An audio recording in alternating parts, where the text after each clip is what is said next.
இப்பொழுதும் வாசிக்கும்படி தெரிந்து கொள்ளப்பட்ட வேதவசனம் 1 கொரிந்தியர் 1வது அதிகாரம் வசனம் 30, 31. 1 கொரிந்தியர் படிங்க.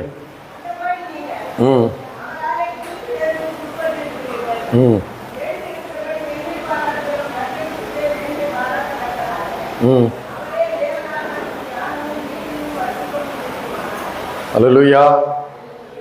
பவுல் என்ன எழுதுகிறாரு? அந்தப்படி நீங்கள் அவராலே கிறிஸ்து இயேசுவுக்கு உட்பட்டிருக்கிறீர்கள். அல்லேலூயா. எத்தனை பேர் கிறிஸ்துவுக்கு உட்பட்டிருக்கிறீர்கள்? அல்லேலூயா. கொஞ்சம் முன்னாடி வச்சிருங்க, கொஞ்சம் முன்னாடி வைங்க அதை. அல்லேலூயா. அது விசுவாசம் இருக்குது அவங்களுக்கு? நீங்க கிறிஸ்துவுக்கு உட்பட்டிருக்கிறீர்களா? அல்லேலூயா. எல்லாமே கிறிஸ்து இயேசுவுக்கு உட்பட்டவர்கள் தான். இயேசுவை யாரெல்லாம் இருதயத்தில் விசுவாசித்து நாவினாலே அறிக்கையிட்டிருக்கிறீர்களோ அவர்களெல்லாம் கிறிஸ்து இயேசுவுக்கு உட்பட்டவர்கள். இந்த பக்கம் இறங்கி.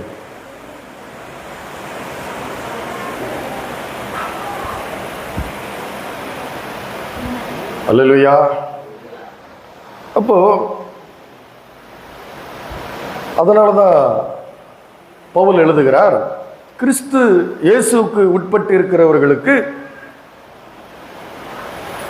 எழுதியிருக்கிறபடி மேன்மை பாராட்டுகிறவன் கர்த்தரை குறித்து மேன்மை பாராட்டத்தக்கதாக அவரே தேவனால் நமக்கு ஞானமும் நீதியும் பரிசுத்தமும் மீட்புமானார்.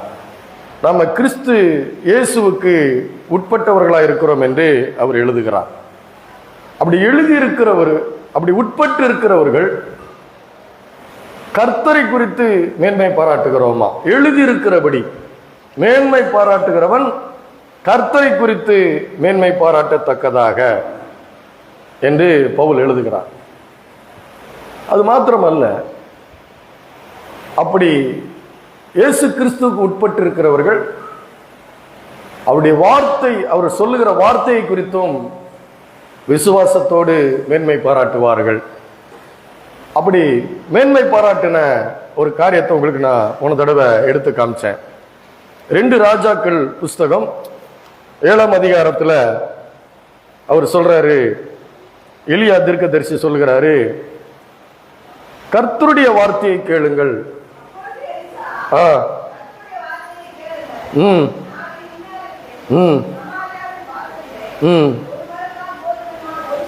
அதற்கு முன்னாடி என்ன நடக்குதுன்னு பார்த்தீங்கன்னா, பஞ்சம், கொடிய பஞ்சம். ஒரு கழுதை தலை 80 வெள்ளிக்காசு, ஒரு கார்படி பயிறு, புறா சாப்பிட்ற கார்படி பயிறு 5 வெள்ளிக்காசு. சுடுது, விலையை கேட்டாலே சுடுது. எத்தனை பேர் நம்ம வாங்க போற பொருளுடைய விலையை அப்படி தூக்கி பார்த்துட்டு டக்குன்னு விட்டுறோம்? சுடுதா? சுடுதா சுடலையா? டக்குன்னு இருக்குது, நம்மளால வாங்க முடியாது அப்படின்ற மாதிரி இருக்கு. சுட்ட மாதிரி விட்டுறோம், ஐயோ அப்படின்ட்டு. அது போல இருக்கிற ஒரு சூழ்நிலையில கர்த்தருடைய வார்த்தை எலிசா மூலமாய் நமக்கு வருகிறது. என்ன சொல்றாரு? 1 மரக்கால் கோதுமை 1 சேக்கலுக்கும் 2 மரக்கால் வார்கோதுமை 1 சேக்கலுக்கும் விற்கப்படும் போது அது என்ன ஆகுது? அது டெட் ஷீப்பா இருக்குது. எப்படி அது? அதாவது அது என்னன்னா, அது வாங்கி காலில் போட்டு மிதிக்கிற மாதிரி இருக்குது. எப்படி இருக்குது? அவ்வளோ விலை குறைவாயிடுது. அதுக்கு மரியாதையே இல்லை, அந்த பொருளுக்கு ஒரு மரியாதை இல்லை. பஞ்சத்திலையும் பசியிலையும் வருத்தத்திலையும் இருதயம் இழைத்து போய் ஏதாவது தின்றதுக்கு கிடைக்க மாட்டாதா அப்படின்ற சூழ்நிலையில கர்த்தருடைய வார்த்தை உண்டாகுது. இது யாருக்கு உண்டாகுது? இந்த கொடிய பஞ்சத்தை அனுபவிச்சிருக்கிறாங்க. இந்த கொடிய பஞ்சம் ஏன் வருது?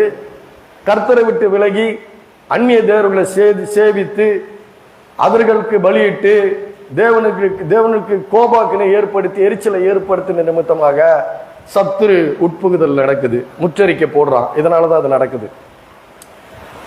ஆகவே அந்த உக்கிர கோபாக்கனையிலிருந்து தேவன் மனதிறங்கி அவருடைய கூக்குரலை கேட்டு, தன்னுடைய பிள்ளைகளுடைய கூக்குரலை கேட்டு மனதுருகி என்ன பண்றாரு? அவர் கொடுக்கிற ஆசீர்வாதம் எப்படி இருக்குன்னு பாத்தீங்கன்னா ஏத்துக்கொள்ளவே முடியல. இவனுடைய இருதயம் அவ்வளவு சுருங்கி போயிருக்குது. ஏன் சுருங்கி போயிருக்குதுன்னா அவர் அவ்வளவு அபரிதமா கொடுக்கிறாரு. ஏன்னா அவர்கிட்ட குறைவு இல்லை. அவர் கேட்கிறாரு, என் கரம் குறி இருக்கிறதான்னு கேட்கிறாரு. அவருடைய கரம் குறுகாத கரம். அதனால அவர் ஏராளமா கொடுக்கிறாரு. ஏராளமா கொடுக்கும் பொழுது அந்த ஆசீர்வாதத்தை அவருடைய அளவின்படி கொடுக்கிறாரு. அல்லேலூயா. நான் கொடுத்தா என்கிட்ட இருக்கிற அளவின்படி என் பிள்ளைங்களுக்கு கொடுப்பேன். ஆனா ஆண்டவர் அவருடைய அளவின்படி கொடுக்கும்போது அது மிக நான் நினைக்கிறதற்கும் வேண்டிக் கொள்வதற்கும் மிகவும் அதிகமா இருக்குது. ஏன்னா அவருடைய அளவு அப்படி, அவருடைய படி வேற. அவருடைய அளக்கிற படி என்னது, அவருடைய அளவின்படி அவரு கொடுக்கிறாரு. அவர்கிட்ட எந்த குறைவும் இல்லை. அது மாதிரி கொடுக்கிறாரு. அது மாதிரி கொடுக்கறத இருதயம் சுருங்கி போன ஒருத்தன் எப்படி கேட்கிறான் பாருங்க. அப்பொழுது ராஜாவுக்கு கையிலாக கொடுக்கிற பிரதானி ஒருவன் தேவனுடைய மனுஷனுக்கு பிரதிவித்திரமாக, இதோ கர்த்தர் வானத்திலே மதுகுகளை உண்டாக்கினாலும் இப்படி நடக்குமா? இவன் அவிசுவாசி. இவன் யாரு? அவிசுவாசி. இவன் யாரு? இவன் கிறிஸ்துவுக்கு உட்பட்டவன் இல்ல, கர்த்தருக்கு உட்பட்டவன் இல்ல. ஏன்னா அவன் கர்த்தருக்கு உட்பட்டவனா இருந்தா கர்த்தருடைய வார்த்தை என்ன பண்ணுவான்?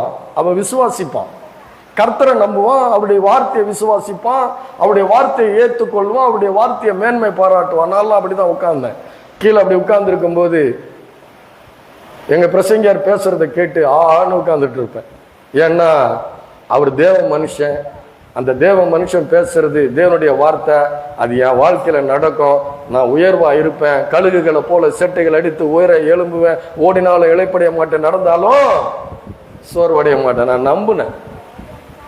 அப்போ நான் இருதயத்துல கர்த்தர்கிட்ட இருதயத்தை கொடுத்திருக்கிறேன். கர்த்தருக்குள்ள நான் உட்பட்டு இருக்கிறதுனால அந்த தேவ மனுஷனுடைய வார்த்தையெல்லாம் அப்படியே நான் நம்பினேன், விசுவாசிச்சேன்.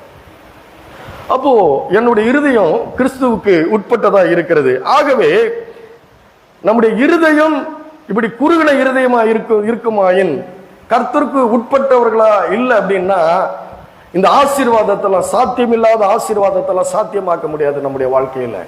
அல்லேலூயா. எத்தனை பேர் சாத்தியம் இல்லாதது என்னுடைய வாழ்க்கையில சாத்தியமாகும், நடக்காதது எல்லாம் என்னுடைய வாழ்க்கையில நடக்கும், நான் நினைக்கிறதற்கு வேண்டிக் கொள்வதற்கும் அதிகமா என்னுடைய வாழ்க்கையில நடக்கும் என்று எத்தனை பேர் விசுவாசிக்கிறீங்க? அல்லேலூயா. கொஞ்சம் பேர் தான், மீதி பேருக்குலாம் வேணாமா? அல்லேலூயா. கண்டிப்பா நடக்கும். நீங்க நினைக்கிறதற்கும் வேண்டிக் கொள்வதற்கும் மிகவும் அதிகமாய் கிரியை செய்யக்கூடிய தேவன் நம்முடைய தேவன். ஹல்லேலூயா. அவர்கிட்ட குறைவே இல்லை. ஆனா இருதயம் சுருங்கி போன இந்த மனிதன் இப்படிப்பட்ட ஒரு மனிதனாய் அவன் இருக்கிறான். அந்த அண்ணாளுடைய காரியத்தை நான் எடுத்து காமிச்சேன் உங்களுக்கு. சரி, இந்த இருதயம் சுருங்கி போன இருதயமா இருக்குது. இந்த இருதயத்துல ஒரு பெரிய ஒரு விசுவாசம் இல்லை. அந்த விசுவாசம் அப்படிப்பட்ட இது எப்படி இருக்குன்னு நான் உங்களுக்கு ஒரு உதாரணம் சொல்லி நான் கடந்து போகிறேன். உதாரணம் சொன்னாதான் உங்களுக்கு நல்லா புரியும். கண் எதை குறிக்கிறது? பார்வையை குறிக்கிறது. பார்வை. கண் எதுக்கு இருக்குது? பார்வை. பார்வை ஒரு காரியத்தை பார்க்கிறோம் இல்லையா? ஒரு காரியத்தை பார்க்கிறோம். அதை பார்க்கும்போது நம்முடைய சிந்தனை ஒண்ணு போகுது, தூரம், சிந்தனையினுடைய தூரம். கண் பார்வையை குறிக்கிறது, பார்வை ஒரு தூரத்தை குறிக்கிறது. சிந்தைகள்ல சொல்றேன், தூரத்தை குறிக்கிறது. அப்போ மனிதனுடைய ஆத்துமா 3 பகுதிகளா இருக்கிறது. ஆவி, ஆத்மா, சரீரம் இருக்குது. அது ஆத்மா 3 பகுதியா இருக்குது. அறிவுத்திறன், உணர்ச்சி திறன், சித்தம் கொள்கிற திறன். எத்தனை இருக்குது? அறிவுத்திறன் ஆத்மாவில் இருக்கிறது. மனம், அந்த ஆத்மாவிலே ஒன்னு அறிவுத்திறன் இருக்குது, 2வது உணர்வு திறன் இருக்குது, 3வது சித்தம் கொள்கிறது, தீர்மானம் எடுக்கிற ஒரு திறன் இருக்குது. இந்த 3மே தேவனோடு கூட ஒரு ஐக்கியம் இல்லை, தேவனோடு கூட ஒரு உறவு இல்லை, தேவனோடு கூட ஒரு பெரிய ஒரு பேச்சு இல்லை, ஜபம் இல்லை, அவர் பெரியவர் என்கிற உணர்வு இல்லை. அப்படின்னா இது மரத்து போனதா, சுருங்கி போனதா, மரித்து போனதா இருக்கும். எப்படி இருக்கும்? மரித்து போனதா, சுருங்கி போனதா, ஒரு பெரிய ஒரு இது இல்லாம இருக்கும். தேவனை குறித்த காரியங்கள் இல்லை, உலக காரியங்கள்ல ரொம்ப அது விழிப்பா இருக்கும். அப்போ ஒரு காரியம் என்ன நடக்குதுன்னு பாத்தீங்கன்னா, இந்த விசுவாசம் இல்லாத இந்த மனிதனை காக்கணும். இந்த ராஜாவுக்கு கையிலாக கொடுக்கிற இந்த பிரதானியினுடைய மனுஷனுடைய வாயிலிருந்து வார்த்தை என்ன வருது? கர்த்தர் வானத்தின் மதகுகளை திறந்தாலும் அந்த விலைக்கு கிடைக்காது, அவ்வளவு ஏறாலும் உங்களுக்கு கிடைக்காதுன்றான். ஆனா உங்களுக்கு நான் எடுத்து காமிச்சேன். ஆதியாகமத்துல 7ஆம் அதிகாரத்துல ஆண்டவர் வானத்தின் மதகுகளை திறக்கிறாரு, பூமியினுடைய ஊற்றுக்கடலாம் திறந்து பெரு வெள்ளத்தை ஏற்படுத்துகிறாரு இல்லையா? அது நடந்தது, அது இல்லாம இல்லை, அது நடந்தது. வானத்தின் மதகுகள் திறக்கப்பட்டு பூமியின் ஊற்றுக்கண்கள் எல்லாம் திறக்கப்பட்டு பூமி முழுவதும் அழிந்தது. எல்லா மனுஷர்களும், நோவா குடும்பத்தை தவிர மீது எல்லாம் அழிஞ்சாங்க. ஆனா மல்கியா 3:10 சொல்றாரு, வானத்தின் மதகுகளை திறந்து இடம் கொள்ளாமல் போக மட்டும் ஆசீர்வாதங்களால் உன்னை வருஷிக்க மாட்டேன் என்னை சோதித்து பாருங்கள் என்று மல்கியா 3:10 சொல்றாரு. என்ன சோதி? நீ தசம பாகங்களை கொடு, நீ ஆலயத்துக்கு தசம பாகங்களை கொடுத்தினா உன்னை நான் வானத்தின் பலகைகளை திறந்து உன்னை இடம் கொள்ளாமல் போக மட்டும் ஆசீர்வாதங்களை வருஷிப்பேன்னு சொல்லிட்டு அவர் உறுதியா சொல்றாரு. அப்போ வானத்தின் மதகுகள் அவரால் திறக்க முடியும். வானத்தின் மதகுகளை திறக்கிறதுனா என்ன? அவருடைய ஒத்தாசை, தயவு, அனுகூலம், ஆசீர்வாதம், அன்பு, கிருபை, இது எல்லாம் நம்முடைய வாழ்க்கையில அவர் கொண்டு போட்டா அவன் அந்த ஆசீர்வாதத்தை அவன் அப்போ அவ்வளவு திரளான ஆசீர்வாதம் இருக்கும். அது யாக்கோபினுடைய கதையில கூட நீங்க பார்க்கலாம். அவனுக்கு 2 பரிவாரங்கள் வந்துச்சு. ஒரு பாவியான மனுஷனா போய் திரும்பி தேவனோடு கூட ஒரு ஐக்கியம் கொண்டு வரும் பொழுது தேவன் அவனுக்கு கண்களை திறந்து 2 பரிவாரங்களை கொடுக்கிறாரு. பூமி தாங்க முடியாத ஒரு ஆசீர்வாதம் இருக்குது. அவரால் கூடாதது எதுவுமே இல்லை. ஏன்னா அவருடைய வார்த்தை என்ன ஒண்ணு சொல்லிச்சுன்னா, வானமும் பூமியும் ஒளிந்து போகும், என்னுடைய வார்த்தைகளும் ஒளிந்து போவதில்லைன்றாரு. ஏன்னா அவர் பொய் சொல்ல முடியாத ஒரு அற்புதமான தேவனாவாய் அவர் இருக்கிறார். ஆனா இந்த சுருங்கி போன மனிதர்கள், இருதயம் சுருங்கி போன மனிதர்கள், பாவத்தில் இருக்கிற மனிதர்கள், தேவனை அறியாதபடி அந்தகாரத்தில் இருளிலும் இருக்கிற இந்த மனிதர்களுடைய இருதயம் எப்படி இருக்கும்? அவர் அவன் நம்ப மாட்டான், அந்த வார்த்தை நம்ப மாட்டான். வானத்தின் மதகுகளை திறந்து இடம் கொள்ளாமல் போக மட்டும் அப்படின்னாக்கா அதுக்கு அவனுக்கு அது என்னன்னே தெரியாது. அவனுக்கு வானத்துல மதகு இருக்குதான்னு கேட்பான். அல்லேலூயா. வானங்களை தம்முடைய பேர் அறிவினால் விரித்தார் என்று எரேமியா தீர்க்க தரிசன புஸ்தகம் 51வது அதிகாரத்துல சொல்லப்பட்டிருக்கிறது. ஏசாயா தீர்க்க தரிசன புஸ்தகத்துல நீங்க 40வது அதிகாரத்துக்கு மேல 61வது அதிகாரம் வரைக்கும் நீங்க வாசித்து பாத்தீங்கன்னா அவர் சொல்றாரு, நான் இந்த பூமியை எப்படி உண்டாக்கினேன், இந்த வானத்தை எப்படி உண்டாக்கினேன், நான் தான் கர்த்தர்னு எவ்வளவு தடவை சொல்ல வேண்டியது இருக்குது. ஏன் அவ்வளவு தடவை சொல்றாரு? அவ்வளவு மறந்து போயிருக்கிறோம் நம்ம. அல்லேலூயா. அவ்வளவு அறிவில்லாம இருக்கிறோம் நம்ம. ஏன்னா பாவம் அந்த மனுஷனை தேவனிடத்திலிருந்து துண்டித்து அவனுடைய மனம் ஒரு அந்தகாரத்திலே இருளிலையும் தேவன் என்னை குறித்து என்ன நினைக்கிறார் என்பதை குறித்து அறிவே இல்லாம இருக்கிறான் மனுஷன். தேவனுக்கு என்னை குறித்து என்ன இருக்குது, நான் தான் என் வாழ்க்கைக்கு கடவுளா இருக்கணும், நான் தான் தீர்மானம் எடுக்கணும், நான் தான் முடிவு எடுக்கணும், நான் தான் சிந்திக்கணும். ஒன்றுக்கு இவன் சிந்திக்கவே முடியாதபடி இவனுடைய எண்ணங்கள் எல்லாம் தாறுமாறா கோணலும் மாறுபாடுமா இருக்குது. மனுஷனுடைய இருதயம், தேவனை அறியாத இருதயம் அப்படிதான் தாறுமாறா கோணலும் மாறுபாடுமா கோச்சிங்க போறது, பல காரியங்களை செய்யறது, இப்படிப்பட்ட மனுஷனா இருக்கிறான் மனுஷன். தேவனுடைய இருதயம் அவனுக்கு தெரியல. பாருங்க, இதுக்கு ஒரு உதாரணம் சொல்லிட்டு போனா உங்களுக்கு ஒரு காரியம் புரியும், நல்லா புரியும். ஏன்னா பாவம் இந்த ஆத்துமாவை சொன்ன அறிவுத்திறன், உணர்வு திறன், தீர்மானம் எடுக்கக்கூடிய திறன், இந்த மூணுத்தையும் பாவமானது பாதித்து விட்டது. மனிதனை என்ன பண்ணிருக்கிறது? பாதித்து இருக்கிறது.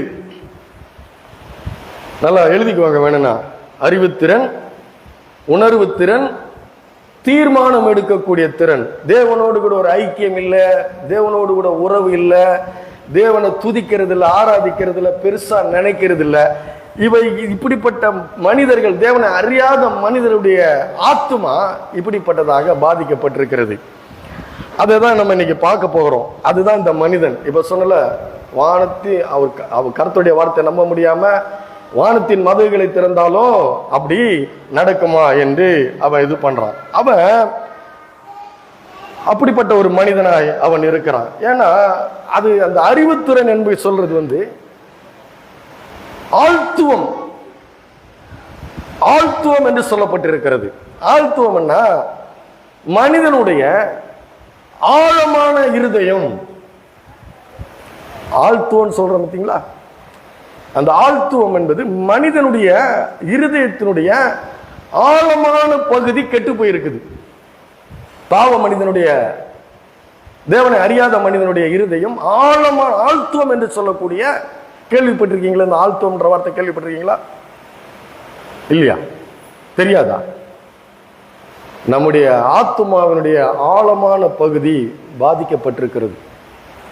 அப்படி பாதிக்கப்பட்டவர்கள் ஒரு காரியத்தை பார்க்கும்போது அது அவர்களை ஆழமாய் பாதிக்கிறது. என்ன பாதிக்கிறது? அவர்களை ஆழமாய் ஒரு காரியத்தை பாதிக்கிறது. இது உண்மையில நடந்த ஒரு உதாரணம் சொல்றேன். ஒரு 10 வருஷத்துக்கு முன்னாடி ஒரு 65 வயது மனுஷன் என் கூட பேசிட்டு இருந்தாரு. ஏன்னா அவர் என் கூட ரொம்ப நெருக்கமா பழகினாரு. பழகும்போது நான் இந்த ஆண்டவரை குறித்த காரியங்கள் பேசுறதுனால சில உண்மைகளை அவர் என்கிட்ட சொன்னார். அவருடைய வாழ்க்கையில நடந்த உண்மைகளை சொன்னார். சொல்லலாமா சொல்லக்கூடாதான்னு தெரியல, ஆனால் சொன்னா உங்களுக்கு புரியும். அது புரிஞ்சதுனா தான் எவ்வளோ உள்ள ஆழமான மனுஷன் எப்படி பாதிக்கப்படுறான்றது உங்களுக்கு புரியும். அவர் வாலிப வயசுல ஒரு அழகான பெண்ணை இன்னொருத்தரும் பாவம் பண்றதை பார்த்துடுறாரு. பார்த்ததுமே அவருக்கு ஒரு பாதிப்பு ஏற்படுத்திடுச்சு, இருதயத்தில் ஒரு பாதிப்பு ஏற்பட்டுடுச்சு. அவர் உண்மையா அவர் சொன்னது அவருடைய வாழ்க்கையில பாவம் பண்ற 2 பேரை பாதிக்குது. அந்த 2 பேரை பாதிக்குது. அதை பார்த்த இவரையும் பாதிச்சிருச்சு, ஆழமா பாதிச்சிருச்சு. எப்படி பாதிச்சிருச்சுன்னு சொல்றேன் பாருங்க. அவர் தன்னுடைய வாழ்க்கையிலே நான் திருமணம் செய்தால் அழகான பெண்ணை திருமணம் பண்ண மாட்டேன்னு முடிவு எடுத்துட்டார். எப்படி பாதிச்சிருக்கு இல்ல? ஆழமான பாதிப்பு தானே இது. பாதிச்சது மாத்திரமல்ல, அந்த அழகான அதே போல அழகில்லாத ஒரு பெண்ணை தான் திருமணம் பண்ணார். திருமணம் பண்ணிட்டு 65 வயசுல எனக்கு சொல்றாரு, இந்த கதையை என்கிட்ட சொல்றாரு. சொல்லிட்டு ஆனா அவர் அதனால திருந்தினார் நீங்க நினைக்கிறீங்களா? இல்ல, அவருக்கு உள்ள ஒரு திருப்தியற்ற ஒரு வாழ்க்கை. அழகான பெண்ணை திருமணம் பண்ணாம 65 வயது வரைக்கும் இன்னும் வாழ்ந்துட்டு இருக்காரு. ஆனா அவருக்குள்ள ஒரு திருப்தி இல்லாத ஒரு மனம். அப்ப அந்த பாவம், 2 பேர் பண்ற பாவம், அதை பார்த்த இந்த மனிதனை பாதித்தது. எங்க பாதிச்சிருக்குது? ஆழமா பாதிச்சிருச்சு இல்ல? ஆழமா பாதித்து விட்டது. அந்த ஆழமாய் பாதித்த காரியத்தினாலே அவர் என்ன பண்ணிட்டாரு? நான் அழகான பெண்ணை திருமணம் செய்ய மாட்டேன்ட்டாரு. அதே போல அழகில்லாத ஒரு பெண்ணை திருமணம் பண்ணி அவர் திருப்தியா இருந்தாரா?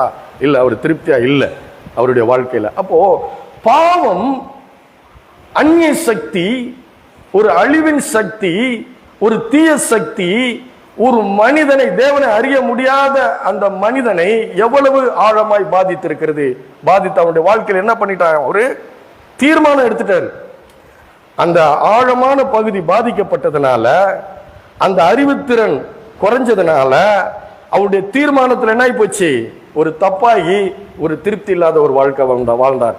அப்போ தேவனை விட்டு துண்டிக்கப்பட்ட ஒரு மனிதன், தேவனை குறித்த அறிவில்லாத மனிதன், தேவனை குறித்த உணர்வு இல்லாத மனிதன் என்ன பண்றான்? உள்ள ஆழமா என்ன பண்றான்? பாதிக்கப்பட்டு விடுகிறான்.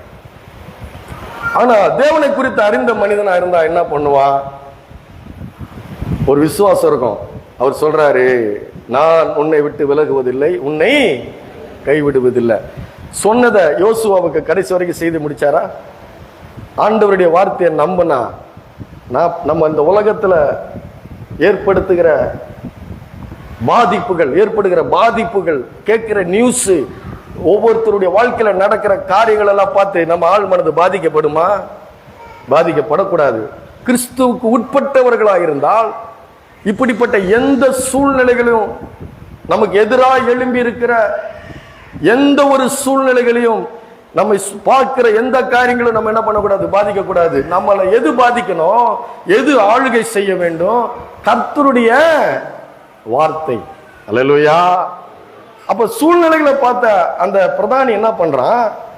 இல்ல கர்த்தரால முடியாதுன்றான். ஆனா கர்த்தர் சொன்னதை நிறைவேற்றி முடித்தார். அல்லேலூயா. அப்ப தேவனுடைய பிள்ளைகள் இந்த ஆழமான ஆழ்த்துவம் என்று சொல்லக்கூடிய இந்த ஆழ்த்துவத்திலே இந்த கர்த்தருடைய வார்த்தையை, கர்த்தருடைய மேன்மையை, கர்த்தருடைய மகிமையை, கர்த்தருடைய அன்ப ஆழ்த்துவத்தில் வைக்கும் பொழுது என்னுடைய உணர்வு திறன் நல்லா இருக்குது. தீர்மானம் எடுக்கக்கூடிய கர்த்தருக்காக நான் வாழ்வேன், கர்த்தருக்காக நான் பரிசுத்தமா வாழ்வேன், நான் என்னுடைய கர்த்தருடைய வார்த்தையின்படி வாழ்வேன், கர்த்தரை நான் விசுவாசிப்பேன் அப்படின்ற அந்த தீர்மானம். ஏன்னா இவ ஆத்மா சுருங்கி போனதில்லை. அந்த ஆழ்த்துவத்துல அந்த ஜீவனுள்ள தேவனுடைய வார்த்தைகளை அவன் வைத்திருக்கிறான், அந்த ஜீவனுடைய வார்த்தைகளை விசுவாசிக்கிறான்.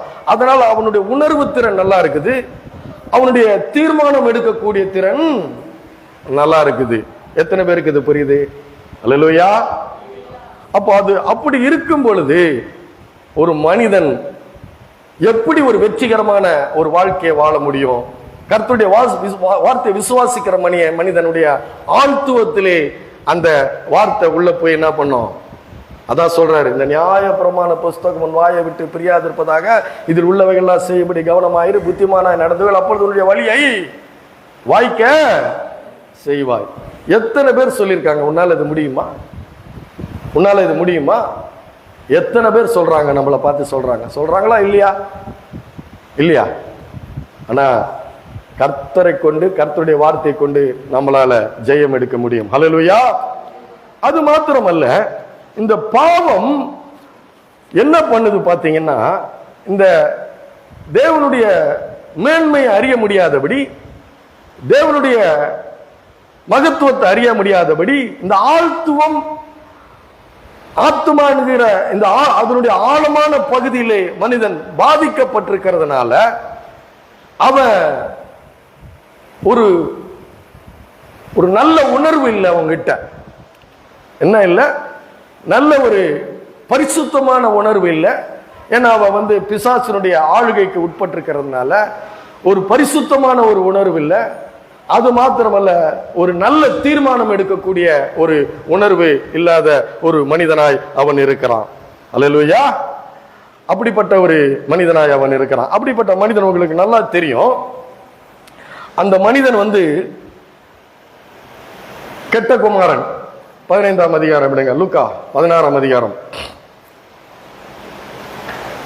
ஏன்னா அதுல இருந்து உங்களுக்கு ஒரு காரியத்தை நான் எடுத்து காட்டுறேன். ஏன் ஒரு பாவ மனிதன் எப்படிப்பட்ட ஒரு சுபாவம் உடையவனா அவன் இருக்கிறான்னு பாக்குறேன், காட்டுறேன் பாருங்க உங்களுக்கு. கெட்ட குமாரன், லூக்கா எழுதின சுவிசேஷம் 15வது அதிகாரத்துல சொல்லப்பட்டிருக்கிறது. அவன் என்ன பண்றான்? 13வது வசனம். சில நாளைக்கு பின்பு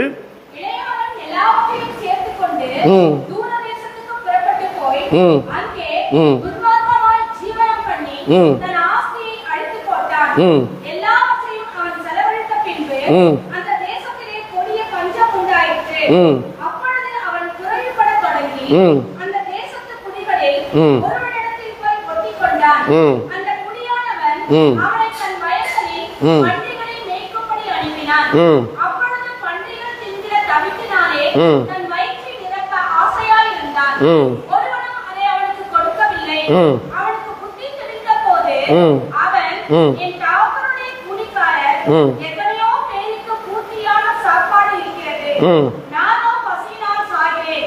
நான் எழுந்து என் தகப்பனிடத்துக்கு போய், தகப்பனே, பரத்துக்கு விரோதமாகவும் உமக்கு முன்பாகவும் பாவம் செய்தேன். இனிமேல் உம்முடைய குமாரன் என்று சொல்லப்படுவதற்கு நான் பாத்திரன் அல்ல.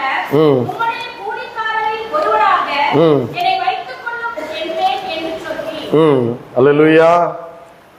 அவன் என்ன சொல்றான்? முதல்ல என்ன பண்றான்? சில நாளைக்கு பின்பு இளைய மகன் எல்லாவற்றையும் சேர்த்து கொண்டு போய் தூரதேசத்துக்கு போய் அங்கே துன்மார்க்கமாய் ஜீவனம் பண்ணி, இவனுக்கு தகப்பனுடைய அன்பு தெரியல. தகப்பனுடைய முதல்ல அவனுக்கு தகப்பனுடைய மேன்மை தெரியல. ஏன்னா அந்த அளவுக்கு அவனுடைய இருதயம் ஒரு சுருங்கி போன இருதயமா இருக்கிறது. ஆழ்த்துவத்தில் தகப்பனை குறித்து ஒரு மேன்மை தெரியல.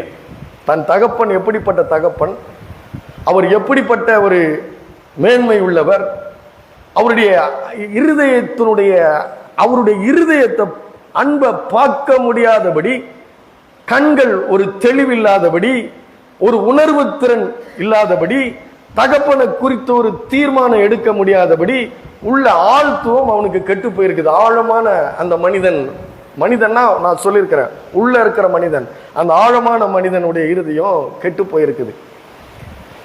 அவனுக்கு ஆனா இன்னொன்னுல விழிப்பா இருக்குது. ஏன்னா பாவம், அந்தகாரம், ஒரு இருளின் அதிகாரி, இந்த பிரபஞ்சத்தின் தேவனானவன் அந்த மனதை குருடாக்கி, தகப்பனை குறித்த அறிவில்லாம ஆக்கி உலகத்தை பார்க்க வைக்கிறான். உலகத்தை பார்க்க வைத்து அந்த தூர தேசத்துக்கு போய் எல்லாவற்றையும் என்ன பண்றான்? செலவழிக்கிறான். செலவழிக்கிறான்னா துன்மார்க்கமாய் அவன் செலவு பண்றான். பாவ ஒரு வாழ்க்கை. பிற்பாடு சொல்றான், அவனுடைய அவனுடைய சகோதரன் மூத்தவன் சொல்றான், வேசிகளிடத்தில் ஆஸ்தியை அழித்து போட்ட அப்படின்னு சொல்றான். அப்போ இவனுக்கு உணர்வு ஆழமான மனிதன் வேறு எதுலயோ ஒன்றுல பாதிக்கப்பட்டிருக்கான். உலக இன்பங்கள் அவன் ஈர்க்கப்பட்டிருக்கிறான். உலக இன்பங்கள் அவனை இழுக்குது, மாயான காரியங்கள் அவனை இழுக்குது. அதுல அவன் ரொம்ப ஈடுபாடா என்ன பண்றான்? தகப்பனிடத்திலிருந்து தன்னை துண்டித்து கொண்டு தூரதேசத்துக்கு போய் எல்லாவற்றையும் அவன் செலவு பண்றான். எத்தனை பேர் இன்னைக்கு சொல்றாங்க, ஃபாஸ்ட் ஃபுட் சாப்பிடாதீங்க, அது கேன்சர் வருது, வயிறை பாதிக்குதுன்னு சொல்றாங்க இல்லையா? Fast food. ஆனா டாக்டர் என்ன சொல்லுவாங்க தெரியுமா? அதுக்கு ஜங்க் ஃபுட் அப்படிம்பாங்க, குப்பையான உணவு என்று சொல்லுவார்கள். அப்போ அதுக்கு பெரிய உதாரணம் பார்த்தீங்கன்னா, அந்த ஜங்க் ஃபுட்டு உடம்புல வாய்க்கு ருசியா இருக்குது, சரீரத்துக்கு அது கேடா இருக்குதுன்றாங்க. துரித உணவு குப்பையான உணவுன்றாங்க. அந்த துரித உணவு, குப்பையான உணவு வாய்க்கு நல்லா இருக்குது, நாக்குக்கு ருசியா இருக்குது, ஆனா அது சரீரத்துக்கு கேடு விளைவிக்குதுன்றாங்க. அப்படிதான் பாருங்க, பிள்ளைங்களுக்கு பஞ்சு மிட்டாய் பார்த்ததும் கேட்குது. கேட்டவுடனே என்ன பண்றோம்? நம்ம வாங்கி கொடுக்குறோம். வாங்கி கொடுத்துட்டு எத்தனை பேர் சும்மா இருந்திருக்கிறீங்க? அது கொஞ்சம் பிச்சு வாயில வச்சிருக்கீங்களா இல்லையா? மனசார சொல்லணும், பொய் சொல்லக்கூடாது. பிள்ளைங்களுக்கு வாங்கி கொடுத்துட்டு அதுல கொஞ்சம் பிச்சு நாக்குல வைக்கிற இழுக்குதா இல்லையா?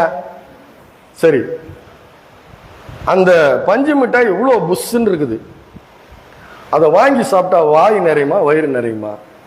ரெண்டும் நிறையாது. இதுதான் பிசாசு நம்முடைய வாழ்க்கையிலே ஏற்படுத்தியிருக்கிற இன்பங்கள், மாயையான இன்பங்கள். அது உன்னுடைய சரீரத்துக்கான இன்பமும் அல்ல, உன்னுடைய ஆத்மாவுக்கான இன்பமும் அல்ல, உன் ஆவிக்கான இன்பமும் அல்ல. அல்லேலூயா. எப்படியெல்லாம் சத்தியத்தை சொல்ல வேண்டியது இருக்குது, உங்களை உட்கார வைக்கிறதுக்கு என்னெல்லாம் யோசிக்க வேண்டியது இருக்குது. அல்லேலூயா. பாவம், பாவ இன்பங்கள், பாவ இன்பங்கள், அனித்தியமான பாவ இன்பங்கள். வாயும் நிறையாது, வயிறு நிறையாது.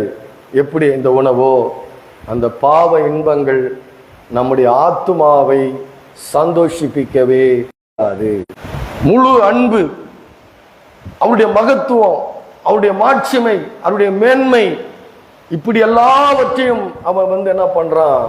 விட்டு விட்டு தகப்பனிடத்துல ஆசீர்வாதத்தை மட்டும் கேட்டு, அவருக்கு தெரியும், தகப்பனுக்கு தெரியும், இது கெட்டு அழிய போகுது, இது நாரப்போகுது, இது சீரழிய போட போகுது, எல்லாம் தெரியும் அவருக்கு. தெரிஞ்சும் அவர் என்ன பண்றாரு? கேட்ட ஆசீர்வாதத்தை அவனுக்கு என்ன பண்றாரு? கொடுக்கிறாரு. அல்லேலூயா. சும்மா அனுப்பல, கெட்டு போறான்னு தெரிஞ்சு என்ன பண்றாரு? கொடுத்து அனுப்புறாரு. கொடுத்து அனுப்பி எல்லாவற்றையும் அழித்து விட்டு அவன் என்ன பண்றான்? அங்க என்ன சொல்றான் பாருங்க. என்ன தெரியுது அவனுக்கு? புத்தி தெளிந்த போது, அல்லேலூயா, அந்த ஆழமான ஆத்துமாவிலே, அந்த ஆழமான ஆத்துமாவிலே ஒரு உணர்வு வருகிறது. என்ன உணர்வு வருகிறது? புத்தி. அதான் புத்தி தெளிந்த போது. நான் சொன்னேன் இல்லையா, உணர்வு திறன், அறிவுத்திறன், உணர்வு திறன், சித்தம் கொள்கிற திறன், அது வருது. வந்த உடனே என்ன ஆகுது? அவனுக்கு புத்தி தெளிந்த போது தன்னுடைய தகப்பனுடைய கூலிக்காரர் எத்தனையோ பேருக்கு பூர்த்தியான சாப்பாடு இருக்குது. எப்ப வருது அது? அந்த மரித்து போய் எல்லாத்தையும் இழந்து உருக்குலைக்கப்பட்டுட்டான்.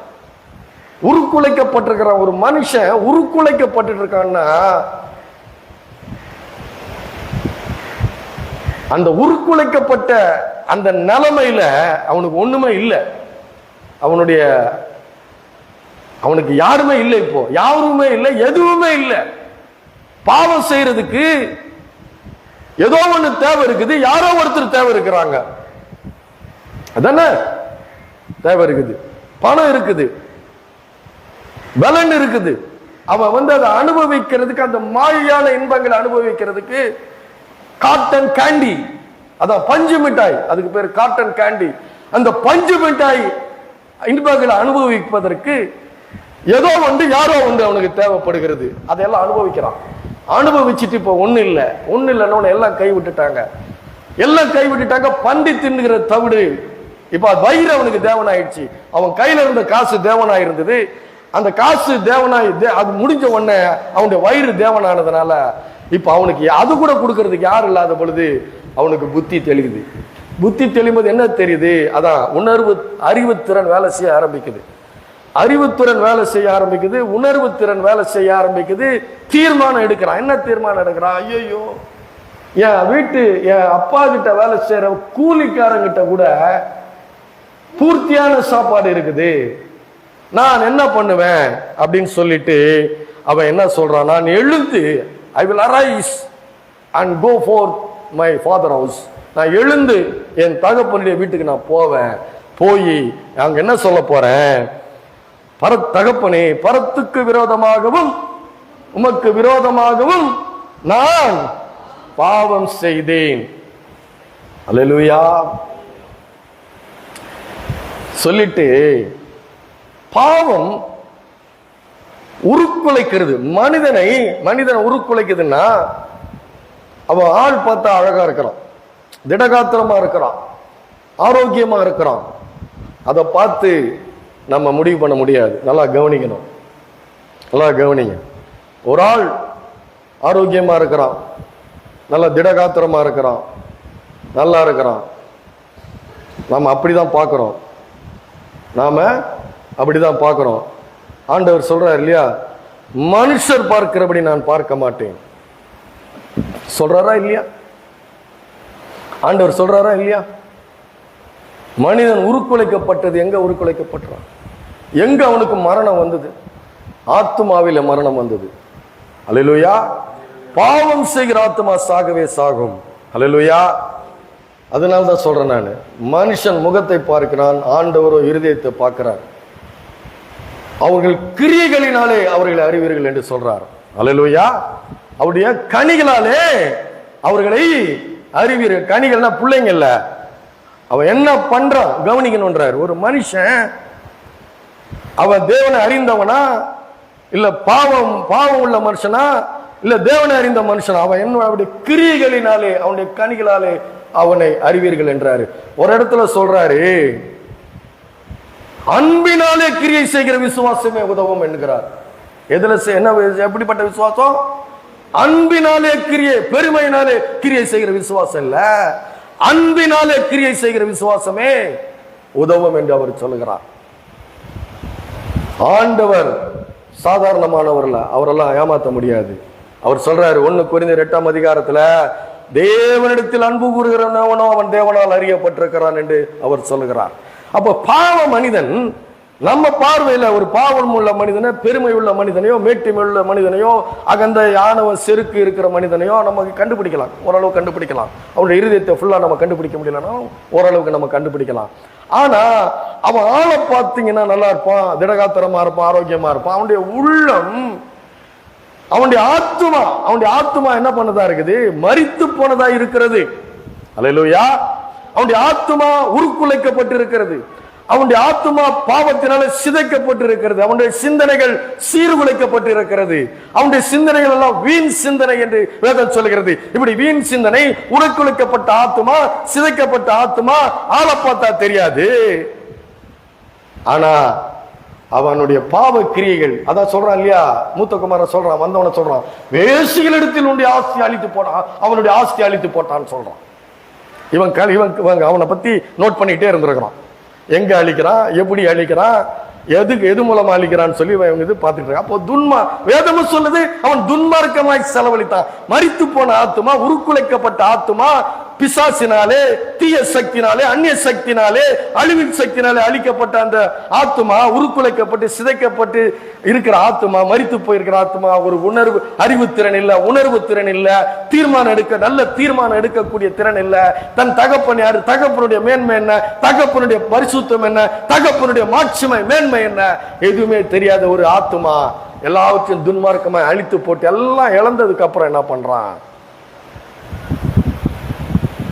ஆண்டவரை தகப்பனை பார்க்கறான். தகப்பனை பார்த்துட்டு என்ன தீர்மானம் எடுக்கிறான் பாருங்க. அவன் எடுக்கிற ஒரு தீர்மானத்தை வச்சு நான் சொல்றேன், நீங்க கவனிச்சு பார்த்தீங்கன்னா, அவனுடைய ஆழ்த்துவம் என்று சொல்லக்கூடிய அந்த ஆத்துமா, மரித்து போன ஆத்துமா எவ்வளவு பாதிக்கப்பட்டிருக்கிறதுன்றதை நான் காட்டுறேன் பாருங்க. நீங்க இதுல யோசித்து கூட நீங்க பார்த்திருக்க மாட்டீங்க. படிங்க, 18-19 படிங்கம்மா. நான் எழுந்து என் தகப்பனிடத்துக்கு போய், தகப்பனே, மரத்துக்கு விரோதமாகவும் உமக்கு முன்பாகவும் பாவம் செய்தேன். உம்முடைய குமாரன் என்று சொல்லப்படுவதற்கு நான் பாத்திரன் அல்ல. உம்முடைய கூலிக்காரரில் ஒருவராக என்னை வைத்துக் கொள்ளும் என்றேன் என்று சொன்னேன். போதும். அவன் என்ன சொல்றான், நான் போய் பாவ மன்னிப்பு கேட்பேன், கேட்டுட்டு தன் தகப்பன்கிட்ட போய் நான் என்ன சொல்லுவேன்னு சொல்றான், உம்முடைய கூலிக்காரர்கள் ஒருவனாய் என்னை வைத்துக் கொள்ளும். பாவம் செய்கிற ஆத்துமா சாகவே சாகும். ஆனா அவன் முதல்ல கேட்கிறான், நான் மன்னிப்பு கேட்க போறேன் அப்படின்னு கேட்கிறான். ஆனா இவன் யாரு, அந்த தகப்பனுக்கு யாரு, குமாரன் இவன். அப்போ அந்த ஆழ்த்துவத்தை, தேவனை அறிய முடியாத, தேவனை விட்டு பிரிந்து போன, தேவனை விட்டு துண்டித்து போயிட்டு இந்த பஞ்சு மிட்டாய் சுகத்துக்காக நாக்கில் சக்கரை தடவுற மாதிரி இருக்குது சில இன்பங்கள், மாயையான இன்பங்கள். நாக்கில் என்ன பண்ணுது, சர்க்கரை தடவுன்னு அந்த குழந்தை என்ன பண்ண, நாக்கில் சப்பு கொட்டும். குழந்தை பிறந்தவொடனே சக்கரை தண்ணி ஊற்றுவாங்க, நீங்களாம் ஊற்றிருக்கீங்களா தெரியல, ஊற்றிருக்கிறீங்க. என்ன பண்ண, நல்லா அது மாதிரி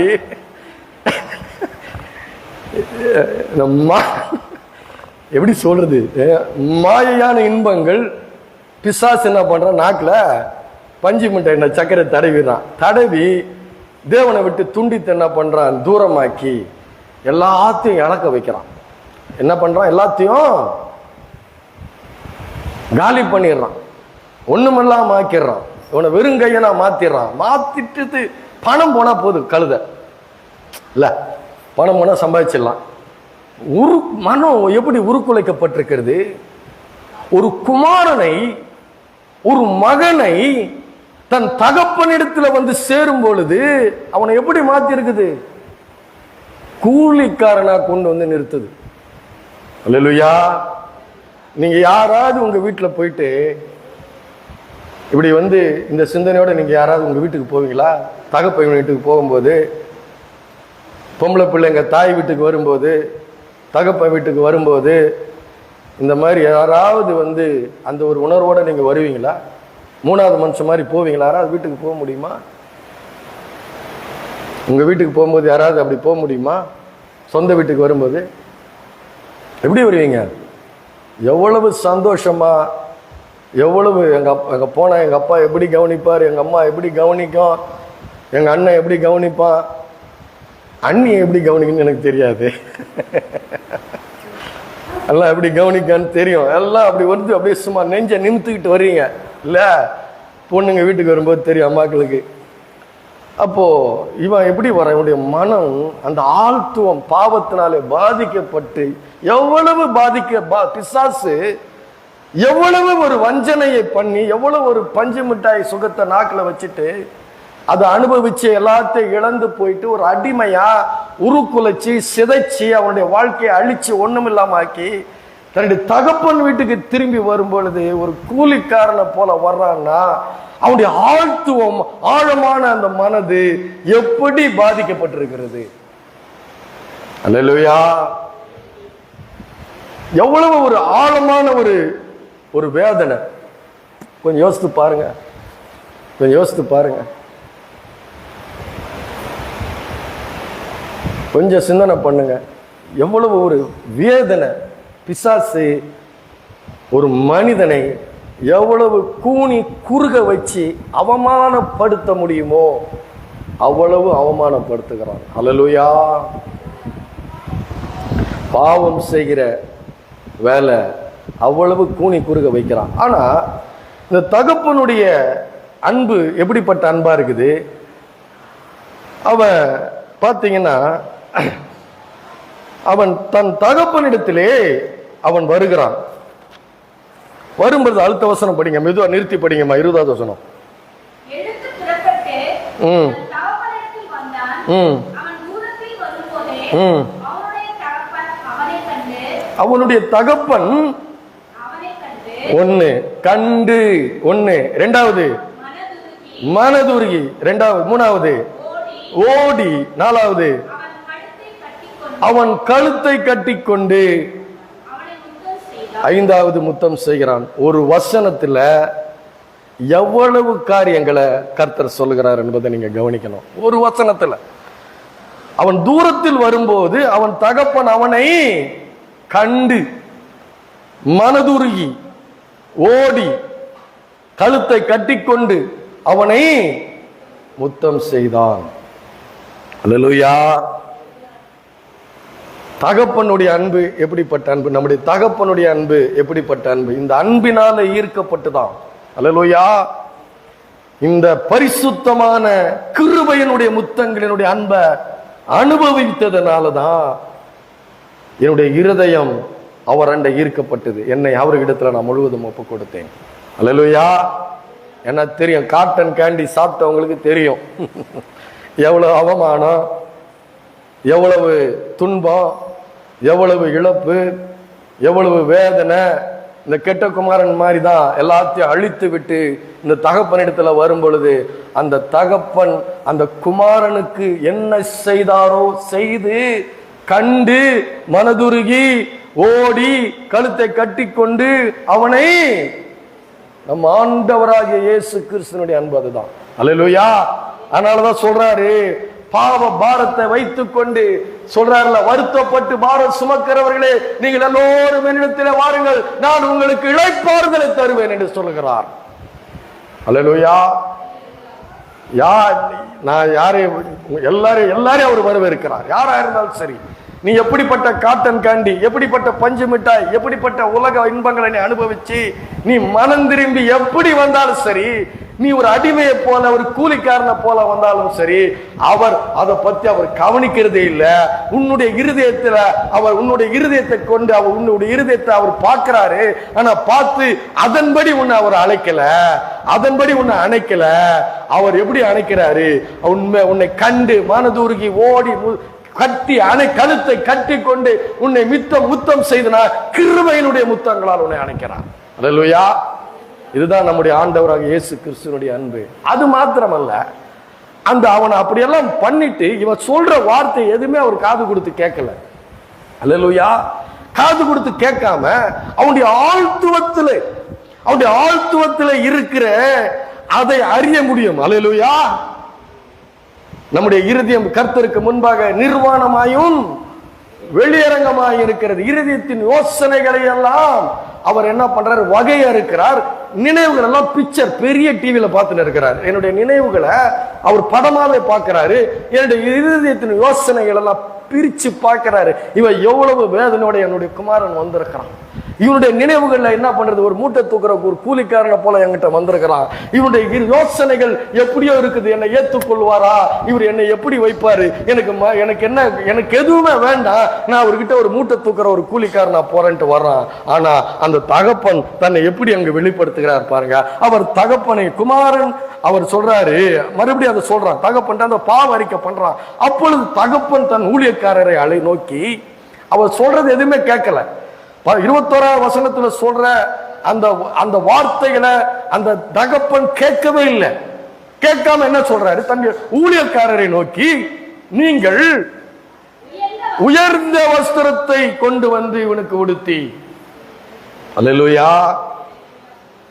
இவருடைய இருதயம் அவருக்கு தெரியும். தகப்பனுடைய இருதயம் குமாரனுடைய இருதயத்தை பத்தி தெரியும். அவன் என்ன பண்றான்? நொந்து நூலாகி வந்திருக்கிறான். அவன் இருதயத்தை அவருடைய கிரியைகளினாலே அவருடைய அன்பை எப்படி வெளிப்படுத்துறாரு பாருங்க. அவர், நீங்கள் உயர்ந்த வஸ்திரத்தை கொண்டு வந்து இவனுக்கு உடுத்தி, அதுதான் மோதிரம் வந்தது என் குமாரன். இவன் அந்த, அதாவது எதுன்னா அந்த குமாரன் என்கிற அடையாளத்தை கொடுக்கிறது அந்த மோதிரம். உயர்ந்த வஸ்திரம், மோதிரம், பாதரட்சைகளை கொண்டு வந்து போட்டுட்டு என்ன பண்றாரு? யாருக்கு விருந்து வைப்பாங்க? யாருக்குங்க கொளுத்த கண்டு அடிப்பாங்க? நேத்து வச்ச சட்னி எடுத்து சொந்தக்காரங்களுக்கு கொடுப்பாங்க. பிடிக்காதவங்களுக்கு தானே கொடுப்பாங்க. ஃப்ரிட்ஜில் இருக்கிற சட்னி எடுத்து குழம்பு எடுத்து சூடு பண்ணி பிடிக்காதவங்களுக்கு கொடுப்பாங்க. பிடிச்சவங்க வந்தா கோழிக்கறி தான், இல்ல ஒரு கடாக்கறி தான். அதான் நடக்குதுங்க. பிடிச்சவன் வந்திருக்கிறான். அல்லேலூயா. யாரெல்லாம் மனம் திரும்பி, அல்லேலூயா, யாரெல்லாம் மனம் திரும்பும் பொழுது பரலோக சந்தோஷப்படுகிறது. அல்லேலூயா. மனம் திரும்புகிற ஒரு பாவி நிமித்தம் எங்க சந்தோஷம் உண்டாகுதான்? பரலோகத்துல உண்டாகுது. அல்லேலூயா. ஆண்டவருடைய அன்பு, இந்த அன்பு தான் நீ தின்ன முடியாம, நீ அழிக்க முடியாதபடி ஆஸ்திகளையும் ஐஸ்வர்யத்தையும் கொடுக்கிறது. அல்லேலூயா. இதுதான் தகப்பனுடைய அன்பு. எபேசியர் 3:19 எடுங்க. நிறைய தடவை இதை நான் படிக்கிறேன். அறிவு கட்டாத அந்த அன்பை உன்னுடைய நிறுத்துங்கம்மா, உன்னுடைய விழுந்து போன மனிதனுடைய சுபாவத்திற்கு எட்டாத அறிவு. அது சொன்ன அறிவுத்திறன், உணர்வு திறன், தீர்மானிக்கும் திறன், இந்த மூணுத்தையும் இழந்துதான் நம்ம இருக்கிறோம். நிறைய காரியங்கள் இழந்துதான் இருக்கிறோம். சரியான தீர்மானம் எடுக்க முடியாதபடி நாம இருக்கிறோம். அதனாலதான் திருப்பி சொல்றேன், அறிவு கட்டாத அன்பு. தீர்மானம் எடுங்க. என்னுடைய தகப்பன் அறிவு கட்டாத அன்பை அறிந்து கொள்ள, அந்த தகப்பனுடைய அன்பை அறிந்து கொள்ள வல்லவர்களாகவும் தேவனுடைய சகல பரிபூரணத்தினாலும் நிறையப்படவும், அவருடைய ஆசீர்வாதத்தால நீங்கள் நிறையப்படவும். அவருடைய ஆசீர்வாதம் உன்னுடைய வாழ்க்கையில நீ நினைக்கிறதற்கு, வேண்டிக் கொள்வதற்கு மிகவும் அதிகமாய் கிரியை செய்கிற ஆசீர்வாதம்.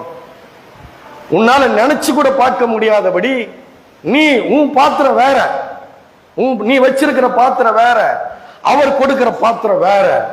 அல்லேலூயா. இதுதான் ஆண்டவருடைய அன்பு. உன்னுடைய அளவின்படி அல்ல, அவருடைய அளவின்படி, அவருடைய மகிமையின் ஐஸ்வர்யத்தின்படி சகல பரிபூரணத்தால் நிறையப்படவும், அவர் தமது மகிமையினுடைய ஐஸ்வர்யத்தின்படியே உங்களுக்கு அனுக்கிரகம் பண்ண வேண்டும் என்று வேண்டிக் கொள்கிறேன். அல்லேலூயா. அடுத்த வசனம் சொல்லுது, நான்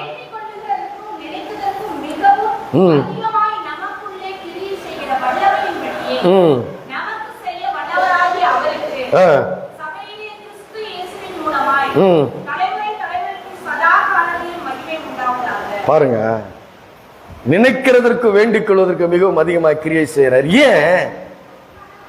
தகப்பன், நம்முடைய தகப்பன் அவ்வளவு அன்பு. அவர் சொல்றாரு, ஸ்திரியானவள் தன் கர்ப்பத்தின் பாலகனை மறப்பாளோ. அப்படி எப்படி சொல்றாரு பாருங்க. ஸ்திரியானவள் 45:9 ஏசாயா தீர்க்க தரிசன புஸ்தகம். ஸ்திரியானவள் தன் கர்ப்பத்தின் பாலகனை மறப்பாளோ.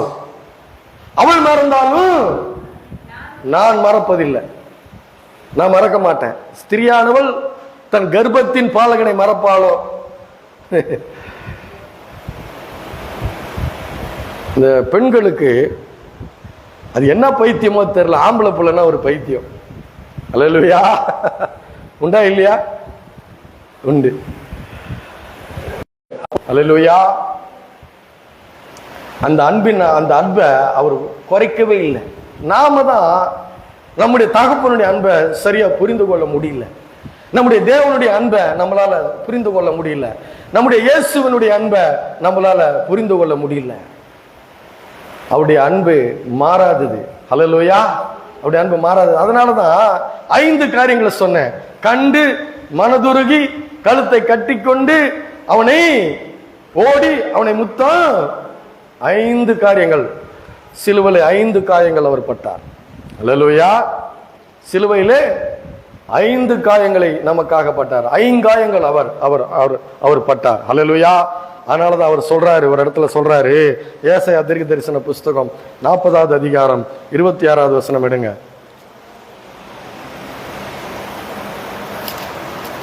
உங்கள் கண்களை ஏறெடுத்து பாருங்கள், அவைகளை சிருஷ்டித்தவர் யார்? அவைகளின் சேனையை லக்கத்தட்டமாய் புறப்படப் பண்ணி அவைகளை எல்லாம் பேர் பேராக அழைக்கிறவராமே. அவர் சொல்றாரு, அவருடைய தன்னுடைய வல்லமை அவர் சொல்றாரு. உங்கள் கண்களை ஏறெடுத்து பாருங்கள், அவைகளை சிருஷ்டித்தவர் யார்? இந்த உலகத்தை பாரு. இந்த உலகத்தை பார்த்தீங்கன்னா, இந்த உலகத்தை பார்க்கும்போது நான் தான் அதை சிருஷ்டித்தேன். ஏன் சிருஷ்டித்தேன்? அத உனக்காக நான் சிருஷ்டித்தேன் என்று சொல்லுகிறார். ஹல்லேலூயா. எதற்காக சிருஷ்டித்தேனா? உனக்காக நான் சிருஷ்டித்தேன். அவ்வளவு வல்லமை உள்ள தேவன் சொல்கிறாரு. 55:3 சொல்றாரு. ஏசாயா 55:3 என்ன சொல்றாரு பாருங்க. அப்பேற்பட்ட மகிமையின் தேவன் சொல்றாரு, இந்த உலகங்களை ஒரு வார்த்தையினாலே உண்டாக்கி ஒரு வார்த்தையினாலே தாங்கி கொண்டிருக்கிற தேவன் அவர் சொல்றாரு. உங்கள் என்ன சொல்றாரு? உங்கள் செவியை சாய்த்து என்னிடத்தில் வாருங்கள். 53:3 தானே, 55:3 தானே படிக்கிறீங்க? படிங்க. உங்கள் அப்ப சொல்றாரு பாருங்க, உங்கள் செவியை சாய்த்து என்னிடத்தில் வாருங்கள், கேளுங்கள், அப்பொழுது உங்கள் ஆத்துமா பிள்ளைக்கு, அப்பொழுது உங்க ஆத்துமா கொழுப்பான பதார்த்தத்தினாலே மகிழ்ச்சி ஆகும். அல்லேலூயா. அவர் சொல்றாரு, எனக்கு செவி சாயுங்க, நான் பேசும் தெய்வம். ஏசாயா தீர்க்க தரிசன புஸ்தகம் 45ஆம் அதிகாரத்தில் சொல்றாரு, நான் அந்தகாரத்திலும் அந்தரங்கத்திலும் பேசினதில்லை, விருதாவா என்னை சேவியுங்கள் என்று நான் யாக்கோபின் சந்ததிக்கு சொன்னதில்லை, நான் உண்மையை பேசுகிற தேவன் என்று அவர் சொல்கிறார். அல்லேலூயா. நான் உண்மையை பேசுகிறவன். நான் அந்தகாரத்திலும் அந்தரங்கத்திலும் பேசுறது இல்ல, விருதாவா என்னை சேவியுங்கள் என்று நான் சொல்லுகிறது இல்ல, யாக்கோபின் சன்னதிக்கு நான் சொன்னதில்லை, நான் நீதியை பிரசங்கித்து யதார்த்தமானவைகளை நான் பேசுகிற தேவன். அல்லேலூயா. அண்ணால் சொல்கிறார், அவர் செய்கைகள் யதார்த்தமானவைகள் அல்லவோ. அண்ணால் சொல்லுகிறார், அந்த காலத்துல சொல்லிட்டு, அவருடைய செய்கைகள் யதார்த்தம் அல்லவோ. நான் சொல்றேன், விசுவாசிச்சீங்கன்னா, விசுவாசித்து கர்த்தருடைய வார்த்தையை ருசிச்சிருந்தீங்கன்னா, கர்த்தர் நல்லவர் என்பதை ருசிச்சிருந்தீங்கன்னா, உங்கள் ஆத்துமா கொழுப்பான பதார்த்தத்தினால திருப்தி ஆகும். அல்லேலூயா. ருசிக்காதவங்களால் அதை ஏற்றுக்கொள்ளவே முடியாது. ருசிக்காதவங்களால் அதை ஏற்றுக்கொள்ளவே முடியாது. நான் சொல்றேன், அவங்க அப்படியே மனுஷங்களை பார்த்துட்டு இருப்பாங்க, இவன் செய்வானா அவன் செய்வானா, கர்த்தர் செய்வார். அல்லேலூயா. கர்த்தர் செய்வார், நிச்சயமா செய்வார் அவர். அல்லேலூயா. ரட்சிக்கப்படாத கிறிஸ்தவங்க நிறைய பேர், ரட்சிக்கப்பட்ட மனுஷன் முகத்தை பார்க்கவே மாட்டாங்க, யாரும் முகத்தை பார்க்க மாட்டாங்க, தேவனை நோக்கி பார்ப்பாங்க. அல்லேலூயா. வந்தவங்களை விட்டுட்டு வராதவங்களை நினைச்சு அழுதுட்டு இருக்கிற கூட்டம். கர்த்தரை பார்க்க தெரியாத கூட்டம். அல்லேலூயா. கடுமையா தான் சொல்லுவேன். அல்லேலூயா. அவர் சொல்லுகிறாரு, உங்கள் சேவியை சாய்த்து என்னிடத்தில் வாருங்கள், கேளுங்கள், அப்பொழுது உங்களுடைய ஆத்துமா பிழைக்கும். அல்லேலூயா. அதுக்கு முன்னாடி சொல்றாரு, 1ஆம் வசனத்துல சொல்றாரு பாருங்க, ஓ தாகமாயிருக்கிறவர்களே வாருங்கள்.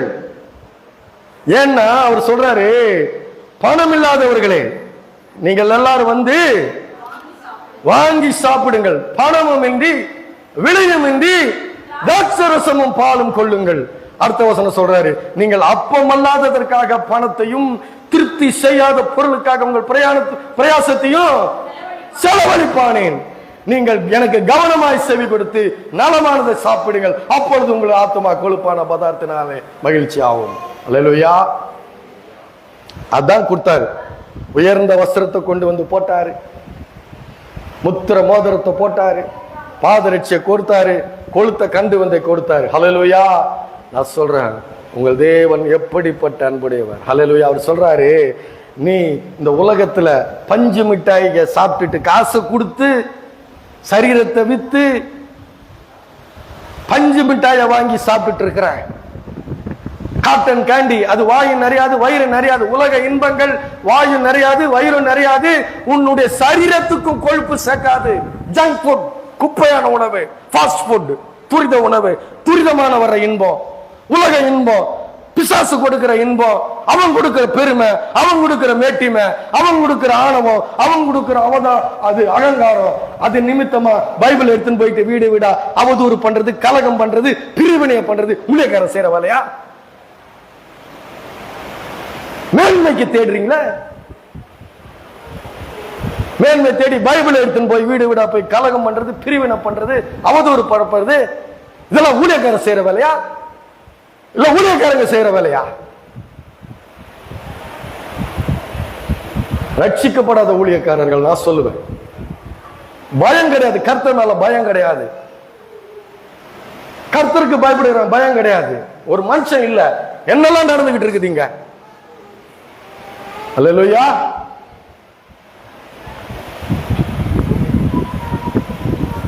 கர்த்தருக்கும் பயப்படுற பயம் கிடையாது, ஊழியக்காரனை மாத்தினவங்களுக்கும் ஊழியக்காரங்களுக்கும் பயம் கிடையாது. அவங்க இஷ்டத்துக்கு நடந்துகிட்டு இருக்கிறது. அப்போ அவர் சொல்றாரு, நீங்கள் எனக்கு கவனமாய் செவி கொடுத்து நலமானதை சாப்பிடுங்கள். அவர் சொல்ற, என் வார்த்தையை நம்பு. கர்த்தருடைய வார்த்தை சொல்லுது, நாளை இந்நேரம் ஒரு மரக்கால் கோதுமை ஒரு சேக்கலுக்கும் 2 மரக்கால் வார்கோதுமை 1 சேக்கலுக்கு விற்படும். நம்பு, நம்பு. நான் கிரியை செய்கிற தேவன், வல்லமையை வெளிப்படுத்துகிற தேவன், நான் கிரியை செய்கிறவன். என்னால என்னால் கூடாதது ஒன்றுமே இல்லை என்று சொல்கிறார். அல்லேலூயா. தனக்கு அதை சொல்றாரு, உங்களுக்கு மேன்மை, அவரை மேன்மைப்படுத்தினால் அவர் மேன்மையை கொடுக்கிற தேவனாய் இருக்கிறார். அல்லேலூயா. என்னை கனம் பண்ணுகிறவர்களை, கனத்தை தேடுகிறவர்கள் சொல்ல, என்னை கனம் பண்ணுகிறவர்களை நான் கனம் பண்ணுவேன்.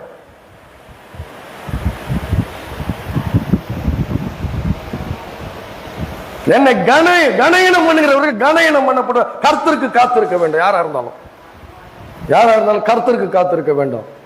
நீங்க ஊழியக்காரங்க வேணும்னு ஜெபம் பண்ணுங்க, ஊழியக்காரங்க எழும்ப வேணும்னு ஜெபம் பண்ணுங்க. யார் வேணும் நீங்க கேட்காதீங்க, யாருமே கேட்காதீங்க. ஊழியக்காரங்க வேணும்னு கேளுங்க, ஆண்டவர் கிரியை செய்வார். அல்லேலூயா. சொல்றாரு, நீ கேளு, நான் கொடுக்கிறேன். கேளுங்கள் கொடுக்கப்படும், தட்டுங்கள் திறக்கப்படும், தேடுங்கள் கண்டறிவீர்கள் சொல்றாரு. வர்றான் குமாரன், வர்றான் மன்னிப்பு கேட்டு வர்றான். வந்து அவர் சொல்றாரு, மனதுருகி கண்டு ஓடி கழுத்தை கட்டிக்கொண்டு கிருபையினுடைய முத்தங்களை கொடுத்து அவர் சொல்றாரு, இவனுக்கு கொளுத்த கண்டை அடிப்பீங்கள் என்று சொல்கிறார். ஹல்லேலூயா. அது மாத்திரமல்ல,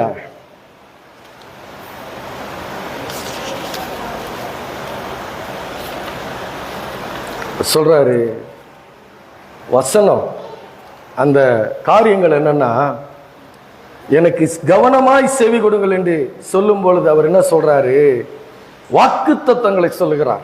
அல்லேலூயா. என்ன சொல்றாரு? வாக்குத்தத்தங்களை சொல்லுகிறார். அதனாலதான் சங்கீதக்காரன் சொல்லுகிறான், சங்கீதம் 119:18, உம்முடைய வேதத்தின் அதிசயங்களை நான் பார்க்கும்படி என் கண்களை திறந்தருளும். நீதிமொழிகள் படிங்க, நீதிமொழிகள் படிங்க. அந்த கொழுப்பான பதார்த்தம் என்னன்னு சொல்லப்பட்டிருக்கிறது. நீதிமொழிகள் 4 படிங்க, 20 படிங்க, 20ல இருந்து படிங்க. என் மகனே, அவர் சொல்றாரு பாருங்க, என் மகனே, என் வார்த்தைகளுக்கு என் வசனங்களுக்கு, என் வார்த்தைகளை கவனி, என் வசனங்களுக்கு உன் செவியை சாய், அவைகள் உன் கண்களை விட்டு பிரியாதிருப்பதாக. எங்க காத்துக்கொள்ள சொல்றாரு? ஆழ்த்துவத்துக்குள்ளே. எங்க வைக்க சொல்றாரு? ஆழ்த்துவத்துக்குள்ளே அறிவுத்திறன், உணர்வு திறன், சித்தம் கொள்கிற அந்த ஆத்துமாவுக்குள்ளே அவைகள் உன் கண்களை விட்டு பிரியாதிருப்பதாக அவனுடைய அவைகளை உன் இருதயத்துக்குள் காத்துக்கொள். அவைகளை கண்டுபிடிக்கிறவர்களுக்கு அவைகள் ஜீவனும் அவர்கள் உடலுக்கெல்லாம் ஆரோக்கியமாம். அதுக்கப்புறம் சொல்றாரு பாருங்க, எல்லா காவலோடும் உன் இருதயத்தை காத்துக்கொள், அதுல இருந்து ஜீவ ஊற்று புறப்படும். அல்லேலூயா. அவர் சொல்றாரு, அவருடைய வார்த்தைகள் பொன்னிலும் பசும் பொன்னிலும் விரும்பப்படத்தக்கதாயும் தேனிலும் தேனிலும் விரும்பப்படத்தக்கதாயும் இருக்கிறது. கர்த்தருடைய வார்த்தைகள் மண்குயிலை 7 தரம் முறுக்கி புடமிடப்பட்ட சுத்த வெள்ளி கொத்த சொற்களாய் இருக்கிறது. அல்லேலூயா. அப்போ இந்த வார்த்தைகளை நம்பணும். அதனால்தான் சொல்றாரு, ஏன் உன் செவியை சாய். ஓ தாகமாயிருக்கிறவர்களே, நீங்கள் எல்லோரும் என்னிடத்திலே வாருங்கள், என்னிடத்திலே வாருங்கள். பணம் இல்லாதவர்களை நீங்கள் வந்து வாங்கி சாப்பிடுங்கள். நீங்கள் வந்து பணமும் இன்றி விலையும் இன்றி திராட்சரசமும் பாலுங்கள். இது யாருக்காவது விலை கேட்கிறாரா? யாருக்காவது இந்த வாக்கு தத்தத்தை யாராவது விலை கொடுத்து வாங்குறாங்களா? யாராவது இந்த வார்த்தைகளை விலை கொடுத்து யாராவது வாங்குறாங்களா? Free free free. அல்லேலூயா. வாக்கு தத்தம் யாராவது காசு கேட்கிறாங்களா? இந்த ஆண்டவர் இது காசு கேட்கிறாரா? இந்த வாக்கு தத்தத்தை விசுவாசிங்க, இருதயத்துல வைங்க, வச்சு தியானிங்க. அதனாலதான் யோசுவாக்கு சொல்லி கொடுத்தாரு, இந்த நியாய பிரமாண புஸ்தகம் வாயு இதை சொல்லிக்கிட்டே இருக்கணும். ஸ்தோத்திரம் ஸ்தோத்திரம் ஆண்டவரே, இந்த வார்த்தைக்காக ஸ்தோத்திரம் ஆண்டவரே, இந்த வார்த்தைக்காக ஸ்தோத்திரம் ஆண்டவரே, இந்த வார்த்தைக்காக ஸ்தோத்திரம் ஆண்டவரே, இந்த வார்த்தைக்காக ஸ்தோத்திரம் ஆண்டவரே, இந்த வார்த்தைக்காக ஸ்தோத்திரம் ஆண்டவரே, இந்த வார்த்தைக்காக ஸ்தோத்திரம். கர்த்தரின் மேய்ப்பராய் இருக்கிற நான் தாழ்ச்சடையேன். ஸ்தோத்திரம், நன்றி. ஸ்தோத்திரம்னா நன்றி, அவ்வளவுதான். அது சொன்னா உங்களுக்கு சொந்தம். அல்லேலூயா. இலவசமாய் பெற்றீர்கள், இலவசமாய் கொடுங்கள் என்றாரு. பாருங்க, நான் அடிக்கடி சொல்லியிருக்கிறேன், தாவீது என் கர்த்தர் என் தேவன், என் கர்த்தர் என் தேவன் என்று சொல்லுவான் இல்லையா? நான் அது ரொம்ப நேசிப்பேன். அதுக்கு ஒருத்தர் விளக்கம் கொடுக்கிறாரு பாருங்க. இப்போ ஒருத்தர் இருக்கிறீங்க, யாரோ ஒருத்தர் இருக்கிறீங்க, இன்னாருடைய மக, யாருடைய மக? இன்னருடைய மக, இன்னருடைய மகள் சொல்லும் போது அவங்க மைண்ட்ல என்ன ஓடும்? இவங்க அப்பா 4 வீடு வச்சிருக்கிறான், அது வீடு கட்டின வீடு. ஏன்னா இன்னைக்கு லாங்குவேஜே மாறி போயிருக்கு. 4 சொத்து வச்சிருக்கிறார் சொல்லிட்டு போயிடுறேன்.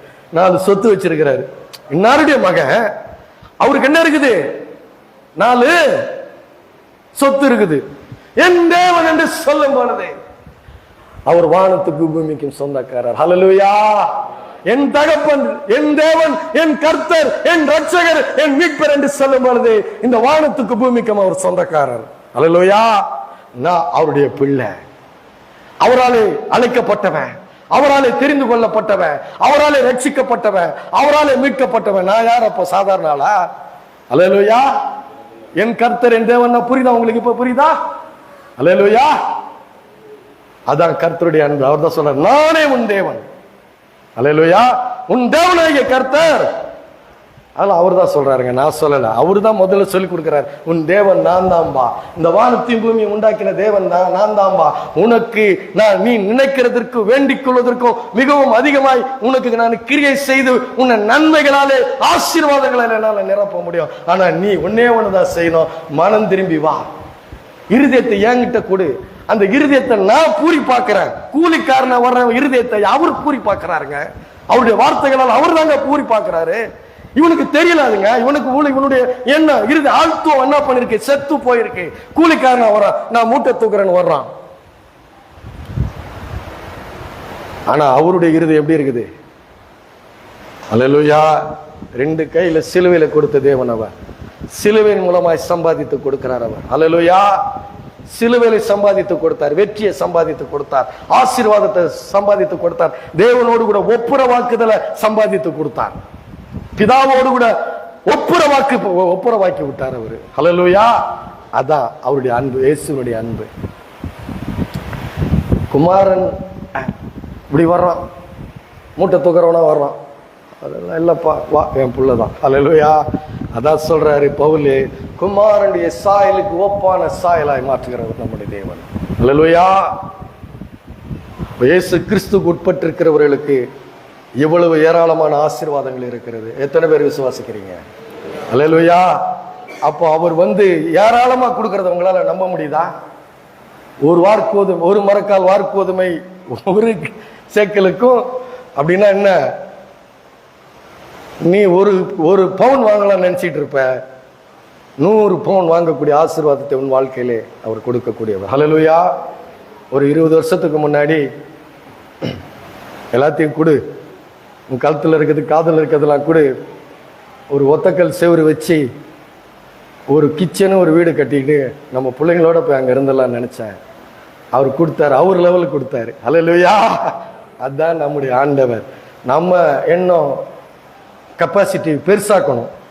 Enlarge the mind. மனத்தை பெருசாக்குங்க. சுருக்கி வச்சுன்னு இருக்காதீங்க. மனுஷங்களையே பார்த்துக்கிட்டு இருக்காதீங்க. ஆண்டவரை பாருங்க. ஆண்டவர் அற்புதமான காரியங்களை அவர் செய்வார். ஹல்லேலூயா. ஜெபிப்போம், நேர்முலங்களில் நினைப்போம். ஐயா உமாபதி ஐயா ஜெயிப்பார். அவர் பிரசங்கம் பண்ண சொன்ன என்ன விட்டார் மறுபடி. ஹல்லேலூயா.